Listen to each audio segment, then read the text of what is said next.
جو ہمارے اور آپ کے سامنے ہے، اس کا نام ہے الاصول الثلاثہ۔ الاصول الثلاثہ اس کا مطلب ہے 3 بنیادی اصول۔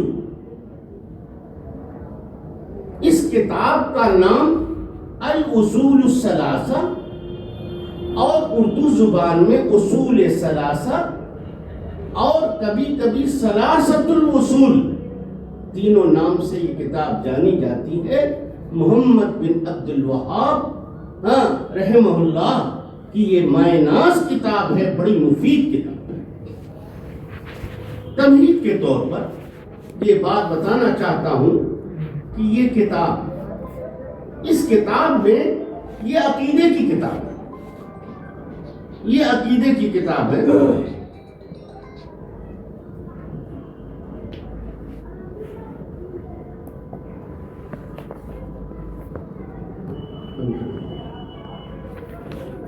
جی، یہ عقیدے کی کتاب ہے اور بڑی اہم کتاب ہے۔ امام شیخ الاسلام علامہ ابن تیمیہ عبد الوہاب رحمہ اللہ کی بہت ساری کتابیں ہیں، لیکن اس میں یہ بڑی اہم کتاب ہے، چھوٹی کتاب ہے۔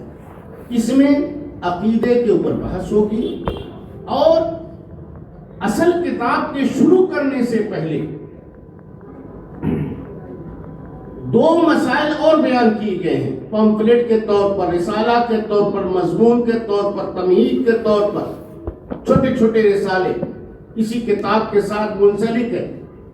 یا تو امام مؤلف رحمہ اللہ نے اس کی افادیت کی وجہ سے کہ بہت فائدہ مند یہ کتابیں ہیں اور آگے آنے والی کتاب کو پڑھنے میں ہماری لیے معاون ثابت ہوں گی، اس لیے انہوں نے اس کے ساتھ اس کتاب کو بھی رکھا۔ یا تو آپ کے بعد شاگردوں نے، آپ کے بعد کچھ شاگردوں نے اس کو بڑا مفید رسالہ سمجھ کر کے اس کے ساتھ جوڑ دیا۔ یہ کتاب جنہوں نے لکھی ہے ان کا نام تو آپ سن ہی رہے ہیں، شیخ الاسلام محمد بن عبد الوہاب رحمہ اللہ۔ یہ حقیقت میں آپ کے سامنے کچھ باتیں اس طرح سے رکھنا چاہتا ہوں کہ آپ نے سنا ہوگا کہ قریش کے اندر ایک خاندان ہے، ایک قبیلہ ہے جس کا نام ہے بنو تمیم۔ آپ کا نام شیخ محمد بن عبد الوہاب بن سلیمان بن علی الوہیبی التمیمی ہے۔ ان کے والد محترم کا نام عبد الوہاب تھا، ان کا نام کیا ہے؟ محمد ابن الوہاب کا مطلب ہے وہ محمد جن کے والد محترم عبد الوہاب تھے۔ ابن سلیمان، اور ان کے دادا جو تھے ان کا نام سلیمان تھا۔ محمد، اس کے بعد عبد الوہاب، اس کے بعد سلیمان رحمہ اللہ۔ یہ 2 نسبت، بلکہ اسماعیلی بھی ان کو کہا جاتا تھا، وہیبی التمیمی الاسماعیلی۔ یہ التمیم، آپ جانتے ہیں کہ بنو تمیم قریش کا ایک خاندان تھا جس کا نام تمیم تھا، جن کو بنی تمیم کہا جاتا تھا۔ اسی خاندان سے حضرت ابو بکر صدیق رضی اللہ تعالیٰ عنہ ہے۔ کون سے ابو بکر؟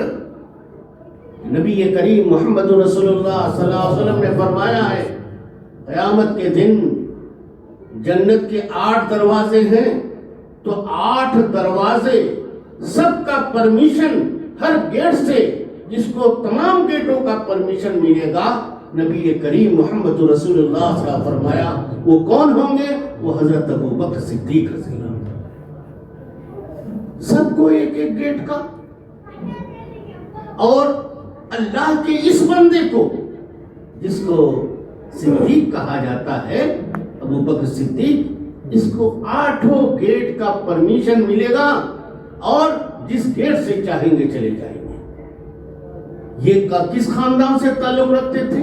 قبیلے بنو تمیم سے۔ اب قبیلے بنو تمیم ہی کے خاندان کا ایک فرد شیخ الاسلام محمد بن عبد الوہاب رحمہ اللہ کے حدیث سے سنیے۔ میں جانتا ہوں کہ یہ ہم نہیں جانتے کہ یہ درس کہاں تک جائے گا، سالوں سال چلا جا سکتا ہے، لیکن آپ تھک جائیے گا۔ شریک ہونے سے بہت سارے کام ایسے آئیں گے، شیطان مخل ہوگا، آپ کو دور کر دے گا، بڑے خسارے میں پڑ جائیے گا میرے ساتھ۔ جس نے یہ سمجھ لیا اس کی لائف سمجھ گئی اور اس کے مطابق اگر اس نے عمل کر لیا، اور جس نے سمجھا ہی نہیں تو وہی کہے گا I don't know, I don't know. جواب یہ ہونا چاہیے ربی اللہ، جواب یہ ہونا چاہیے دین الاسلام، جواب یہ ہونا چاہیے کہ نبی محمد رسول اللہ صلی اللہ علیہ وسلم۔ میرے بھائیوں، اس سلسلے میں جب میں نے آپ کو یہ بتایا کہ ان کی نسبت شیخ الاسلام محمد بن عبد الوہاب کی نسبت جس خاندان سے ہے ان کو تمیمی کہا جاتا ہے، اس کا مطلب آپ بنو تمیم سے تعلق رکھتے تھے۔ کون بنو تمیم؟ کون خاندان ہے یہ وہی خاندان ہے جس میں ابو بکر صدیق رضی اللہ تعالیٰ۔ اس کے بعد ایک حدیث یاد آتی ہے، اس کا مطلب یہ ہے کہ یہ آپ جانتے ہیں، اگر کسی کو یہ معلوم ہو جائے کہ یہ ہاشمی خاندان کے ہیں، یہ سید خاندان کے ہیں، جو نبی صلی اللہ علیہ وسلم کا خاندان ہے، تو آدمی بڑی عزت دیتا ہے، بڑا احترام کرتا ہے، بڑی عزت کی نظر سے دیکھتا ہے۔ اگر انہوں نے کوئی چپل پہن لیا تو ادباً احتراماً دوسرا آدمی اپنا پیر اس میں نہیں ڈالتا کہ یہ فلاں خاندان سے تعلق رکھتے ہیں۔ اگر یہ معلوم ہو جائے انسان کو کہ محمد بن عبد الوہاب کس خاندان سے تعلق رکھتے ہیں، رب ذوالجلال کی قسم وہ ضرور آپ سے محبت کرے گا، ہر درجہ محبت۔ حدیث سنیے، حدیث ابو ہریرہ رضی اللہ تعالیٰ عنہ سے مروی ہے، بخاری شریف میں حدیث ہے۔ کیا ہے؟ نبی کریم محمد رسول اللہ صلی اللہ علیہ وسلم نے یہ حدیث آپ کے سامنے رکھتا ہوں۔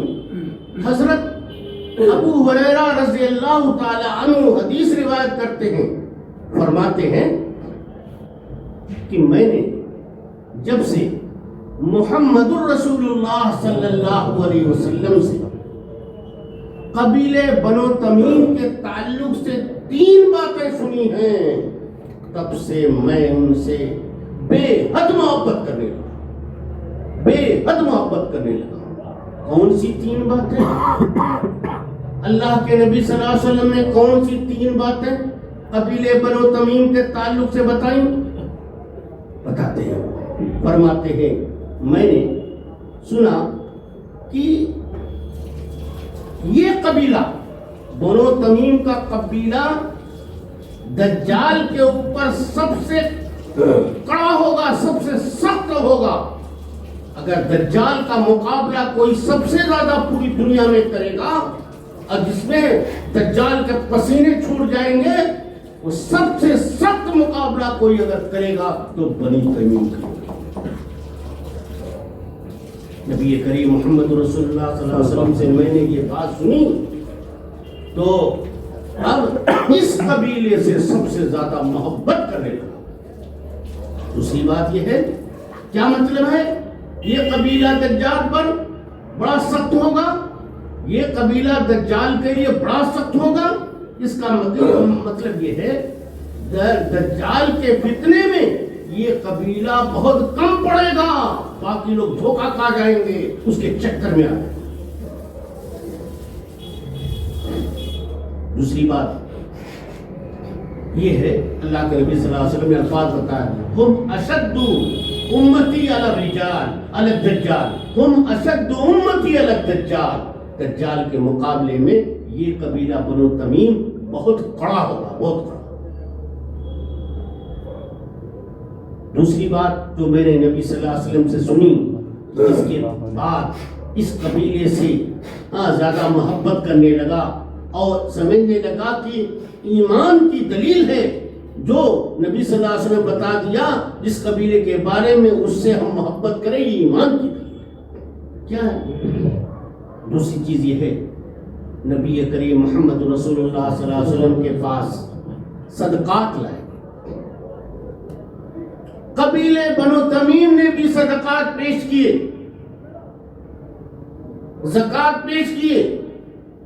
اللہ کے نبی صلی اللہ علیہ وسلم کے پاس جب ہر قبیلے کا صدقہ رکھا گیا اور یہ بتایا گیا کہ یہ بنو تمیم قبیلے کا صدقہ ہے، نبی کریم محمد رسول اللہ صلی اللہ علیہ وسلم خوش ہو گئے، خوش ہو گئے، اور آپ نے کہا کہ یہ صدقات میری قوم کا صدقہ ہے۔ آپ نے اپنے رشتے کو اس خاندان سے جوڑ دیا۔ ابو ہریرہ کہتے ہیں جب سے میں نے یہ حدیث سنی ہے، اللہ کی قسم میں اس قبیلے سے حد سے زیادہ محبت کرتا ہوں۔ تیسری بات حضرت ابو ہریرہ رضی اللہ تعالیٰ نے یہ بتائی کہ حضرت عائشہ صدیقہ رضی اللہ تعالیٰ عنہا کے پاس ایک لونڈی لائی گئی۔ اللہ کے نبی صلی اللہ علیہ وسلم موجود تھے۔ یہ لونڈی قبیلے بنو تمیم سے تعلق رکھتی تھی۔ نبی کریم محمد رسول اللہ صلی اللہ علیہ وسلم نے اس کو دیکھا، کہا یا عائشہ اعتقیہا فإنہا من ولد اسماعیل، اے عائشہ اس کو تم آزاد کرو، کیونکہ یہ بنو اسماعیل کے خاندان سے ہے۔ بنو اسماعیل ہی کون ہے؟ بنو تمیم کا خاندان، بنو اسماعیل کا خاندان۔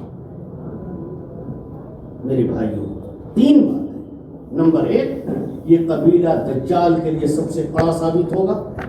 نمبر دو، کہ اللہ کے نبی صلی اللہ علیہ وسلم نے فرمایا صدقات کے بارے میں کہ میری قوم کا صدقہ ہے۔ تیسری بات کہ قبیلے بنو تمیم کی یہ لونڈی جو لائی گئی، اللہ کے نبی صلی اللہ علیہ وسلم نے حضرت عائشہ سے کہا آزاد کر، کیونکہ اس کا تعلق قبیلے بنو تمیم سے ہے، اسماعیل کا خاندان سے۔ کہتے ہیں حضرت ابو ہریرہ رضی اللہ تعالیٰ عنہ، جب سے میں نے امام کائنات سے تین باتیں سنی ہیں، میں سب سے زیادہ قبیلے بنو تمیم کے لوگوں سے محبت کرنے لگا۔ میرے بھائیوں، آپ جانتے ہیں یہ بیان کرنے کا مقصد یہی ہے کہ جس کتاب کو شیخ الاسلام محمد بن عبد الوہاب، ان کی اہمیت و فضیلت معلوم ہو جائے انسانوں کو کہ ان کا خاندان کس خاندان سے تعلق رکھتے ہیں، تو سمجھ جائے گا ان سے محبت کرنا ایمان کی۔ انہوں نے یہ کتاب ہمارے لیے اور آپ کے لیے لکھی ہے، اور یہ بھی بتا دوں کہ قبیلے بنو تمیم کی فضیلت اس کے علاوہ اور بھی ہے، اور اس میں ایک روایت آتی ہے، امام ترمذی رحمۃ اللہ علیہ نے ذکر کیا ہے، اور اسی روایت کے امام ابن ماجہ نے روایت کیا ہے، لیکن یہ نصًا نہیں ہے، نص نہیں ہے، استنباطاً ہے۔ استنباطاً کا مطلب ہوتا ہے حدیث کے مفہوم سے کوئی بات اخذ کی جائے اور سوچی اور سمجھی جائے، اور نص کا مطلب ہے صراحتاً وہ بات موجود ہو۔ تو یہ بات جو میں بتا رہا ہوں قبیلے بنو تمیم کے تعلق سے، جس سے حضرت شیخ الاسلام محمد بن عبد الوہاب کا تعلق ہے، یہ کتنا اہم خاندان ہے، اس سلسلے میں یہ بات ترمذی اور ابن ماجہ کی روایت ہے۔ آپ نے فرمایا ہے کہ میری امت کے ایک فرد کی شفاعت سے، میری امت کے ایک فرد کی سفارش سے، شفاعت سے سب سے زیادہ قبیلے بنو تمیم کے لوگ جنت میں جائیں۔ شارحین حدیث لکھتے ہیں میری امت کے ایک فرد کی شفاعت سے. ایک فرد کون ہے؟ آپ نے فرمایا کہ میں اور اس میں سب سے زیادہ ان کی سفارش سے جو لوگ جنت میں جائیں گے ان کی تعداد سب سے زیادہ ہوگی، اور وہ بنو تمیم کے لوگ جائیں گے. بنو تمیم میں کون ہے وہ انسان جس کو سب سے بڑی فضیلت حاصل ہے؟ وہ حضرت ابوبکر صدیق رضی اللہ. شارحین حدیث نے لکھا کہ اس سے مراد میری امت کے ایک فرد کی شفاعت. ایک فرد کون ہے؟ وہ جس کی سفارش کرے گا تو سب سے زیادہ لوگ جنت میں داخل ہونے قبیلے بنو تمیم کے ہوں گے. وہ کون ہے؟ وہ حضرت ابوبکر صدیق رضی اللہ تعالیٰ عنہ ہے. یہ وہ خاندان سے تعلق رکھتے ہیں جس کو بنو تمیم کہا جاتا ہے. میرے بھائی، اس سے اندازہ لگتا ہے کہ شیخ الاسلام محمد بن عبد الوہاب رحمہ اللہ کا تعلق کس خاندان سے، کتنی اہمیت ہے. اس کے بعد آپ کو یہ بھی بتا دیں کہ شیخ الاسلام علامہ محمد بن عبد الوہاب رحمہ اللہ ایک ایسے انسان ہیں کہ جن کا خاندان در خاندان سلسلہ، ایک پیڑھی آئی، دوسری پیڑھی آئی، تیسری پیڑھی آئی، علماء کی لائن لگی ہوئی ہے. نسل در نسل، ہر نسل میں عالم ہی عالم موجود ہے. ہمارے ہاں دیکھتے ہیں بہت سارے لوگ ایسے ہیں کہ ایک پیڑھی چلی عالموں کی، دوسری پیڑھی عالم ہوئے، تیسری پیڑھی میں عالم ہوئے، سلسلہ اس کے بعد ختم ہو گیا. دوسرے جو ہے کیا ہو گئے؟ انجینئر ہو گئے، ڈاکٹر ہو گئے. لیکن محمد بن عبد الوہاب رحمہ اللہ کا نظام ایسا ہے کہ آپ خاندان میں ایک کے بعد ایک عالم ہی کا دور ہے، عالم ہی کا سلسلہ. خاص طریقے پر آپ دیکھیے کہ شیخ محمد بن عبد الوہاب رحمہ اللہ کے والد جو عبد الوہاب ہے، یہ قاضی تھے، قاضی، اور اس کے ساتھ ساتھ عالم تھے. اور اس کے ساتھ جو ان کے دادا سلیمان، یہ بھی قاضی تھے اور عالم تھے.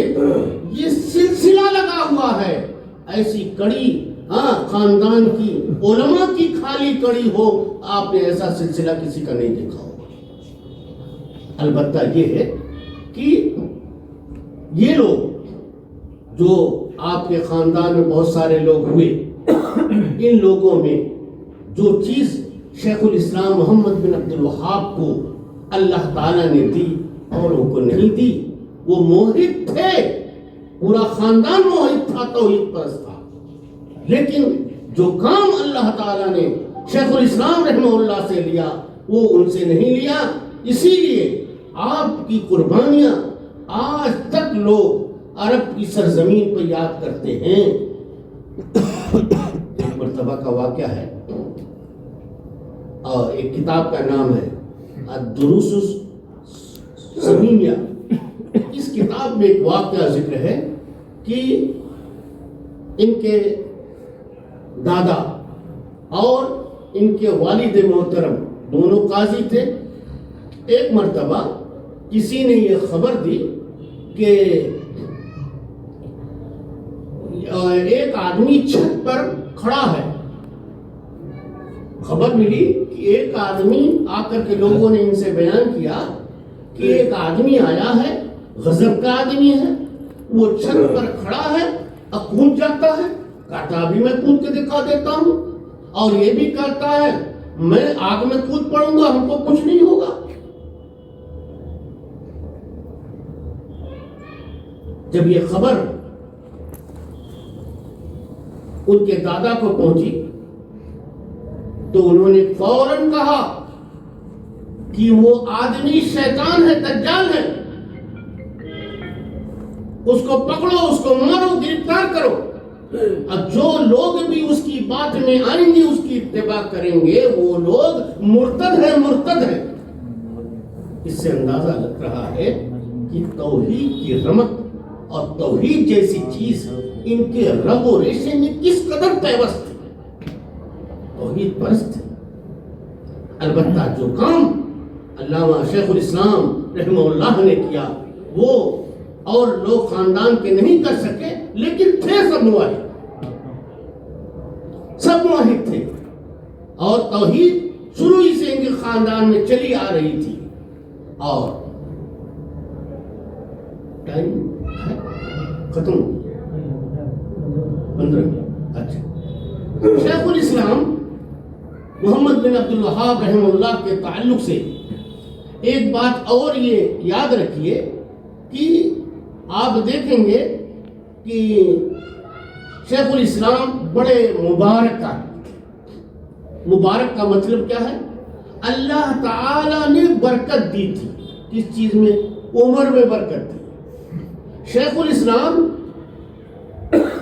محمد بن عبد الوہاب رحمہ اللہ کو ٹوٹل تقریباً 91 سال کی جو ہے حیات میں 35 سال 30-35 سال کی عمر میں انہوں نے دعوت کا کام, تبلیغ کا کام شروع کر دیا. کرتے گئے اور پوری زندگی انہوں نے کی, آخر تک کی. یعنی کم سے کم 50-55 سال 60 سال تک انہوں نے اپنی پوری زندگی کو اللہ کی دعوت میں لگا دیا. خاص طریقے پر توحید کا غلغلہ انہوں نے پیدا کر دیا, توحید کی باتیں لوگوں کے سینوں میں جذب کر دی اور شرک سے لوگوں کو جو ہے دور کر دیا. تو اللہ نے برکت دی تھی عمر میں. اتنی عمر اگر نہ ہوتی تو آپ کام کیسے کرتے؟ اسی لیے اللہ نے عمر میں بھی برکت دی. اور اس کے بعد 55-60 سال تک دعوت و تبلیغ میں کام لگایا, دعوت و تبلیغ میں جٹے رہے. اور یہی نہیں بلکہ شیخ نے جو دعوت دی, دعوت میں بھی برکت. اسی لیے آپ کو مبارک کہا جا رہا, دعوت میں برکت کیا. آپ دیکھیے, آپ نے کتابیں لکھی, لوگوں تک جو توحید پہنچایا, اور اس کے بعد جو ہے ایک سلسلہ چلا رہا. بہت دنیا نے لوہا مان لیا. وہ عرب, ایک وقت ایسا آیا تھا, یہ عرب کی زمین یہ کیا تھی؟ وہاں شرک ہونے لگا تھا, پتھر پوجنے لگے لوگ, درختوں کو پوجنے لگے, غیر اللہ کو اپنا ولی ماننے لگے, سب کچھ مانگنے لگے. لیکن اللہ تعالیٰ نے ان کی دعوت سے وہاں پر تجدید دین کیا اور نئے طریقے سے دین کو لا کر کے لوگوں کے سامنے رکھ دیا. یہ سب سے بڑا کارنامہ ان کا. یہی نہیں, اللہ تعالیٰ نے ان کی دعوت میں برکت دی. اس کے بعد جو ان کی ذریت میں بھی برکت دی, اولاد میں برکت دی. عبد الوہاب, محمد بن عبد الوہاب, اس کے بعد دادا سلیمان, انہوں نے ایسی توحید کی کتابیں لکھی. آپ جانتے ہیں کتاب التوحید انہی کی لکھی ہوئی کتاب ہے. اس کو ان کو بیٹوں نے, ان کی ذریت نے, ان کی اولاد نے اس کو لوگوں تک پہنچایا. کتاب لکھی جس کا نام ہے تیسیر العزیز الحمید. یہ طلبہ پڑھتے ہیں آج بھی, جو ہے عرب میں جو ہے وہاں عقیدے کی کتاب میں سب سے اہم کتاب مانی جاتی ہے. یہ اسی کی شرح کتاب التوحید, تیسیر العزیز الحمید. بیٹے نے پہنچایا, پوتے نے دوسری کتاب فتح المجید, بیٹے اور پوتے کی لکھی ہوئی کتابیں ہیں. تیسیر العزیز الحمید شیخ الاسلام نے لکھی. اس کے بعد ان کے بیٹوں نے اور پوتوں نے, در پوتوں نے پورا سلسلہ جو اللہ نے برکت دیا, سب عالم بنے, سبوں نے توحید کا جو ہے لوگوں تک پہنچایا. میرے بھائیوں, آپ ان کی کتاب میں آپ یہ دیکھیے گا, انشاء پردازی نہیں ہے.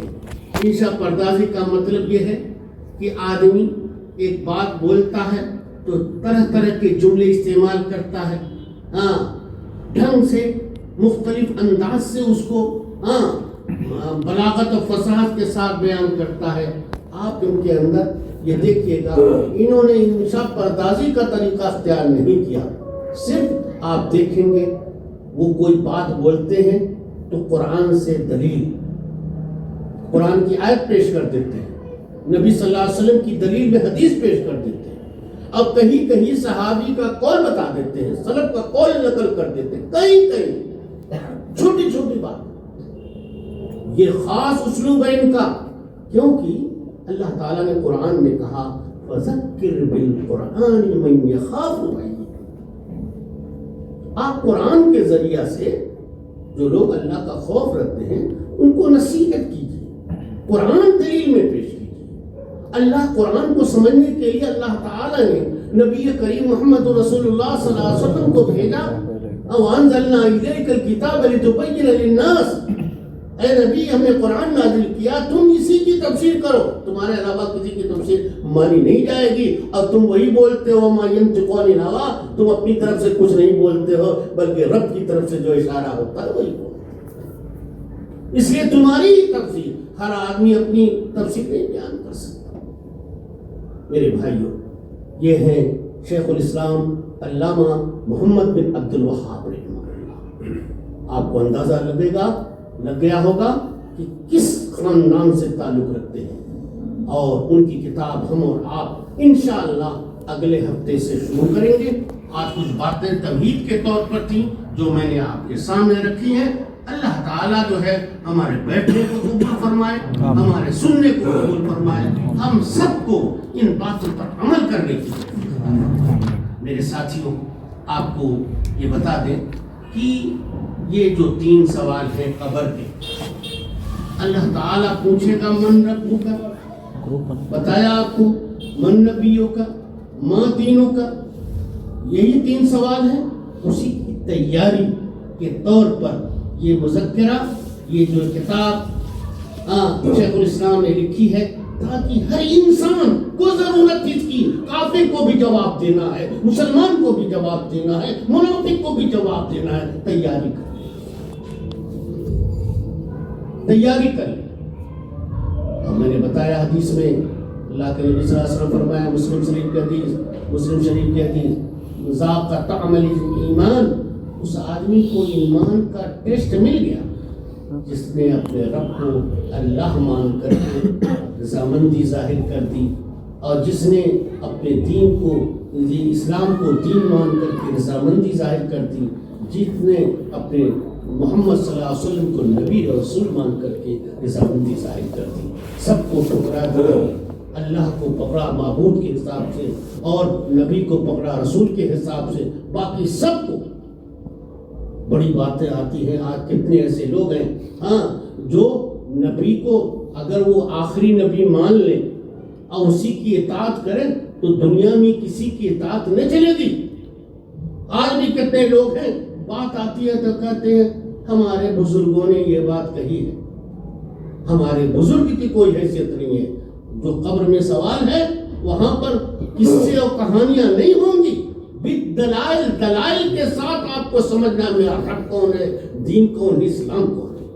میرے ساتھیوں، اس لیے دلیلیں آپ کے سامنے آئیں گی اور اس کو سمجھنے کی ضرورت ہے۔ ہم لوگ اللہ سے توفیق مانگتے ہیں، اور پروردگار ہم تمام مسلمان بھائیوں کو ان دروس میں شرکت کی توفیق عطا فرمائے۔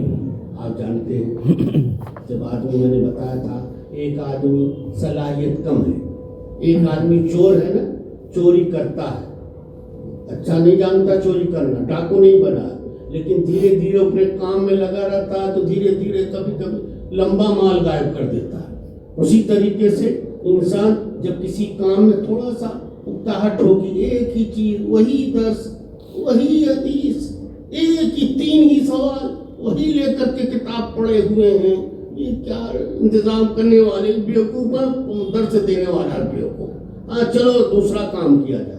تو آپ یہ سمجھیے کہ مسلسل اگر آپ لگے رہیے گا تو انشاءاللہ کچھ نہ کچھ ضرور حاصل ہوگا۔ ہم لوگوں کا مقصد ہے کچھ حاصل کرنا، یہ مقصد نہیں ہے کہ خالی ہم پڑھ کر کے سنا دیں اور آپ سن کر کے چلے جائیے، آپ کو کچھ فائدہ نہ پڑے، نہیں۔ اسی لیے اس کی تفصیل آئے گی۔ اگر ہم چاہیں تو 4 دن میں ختم کر کے 3 سوال کا جواب دے دینا ہے، دے کے چلے جائیں گے، لیکن نہیں، اس سے فائدہ حاصل ہوگا۔ پوری زندگی کا یہ 3 سوال ہے میرے ساتھ، محشر کا سوال ہے، قبر کا سوال ہے، یہ 2 جگہ آپ کو آپ کا لائسنس دکھانا پڑے گا، ورنہ جو ہے گاڑی ضبط ہو جائے گی۔ اس لیے اللہ تعالیٰ سے توفیق مانگتے ہیں، مولا ہم سب کو توفیق عطا فرمائے۔ آمین۔ وآخر دعوانا الحمدللہ۔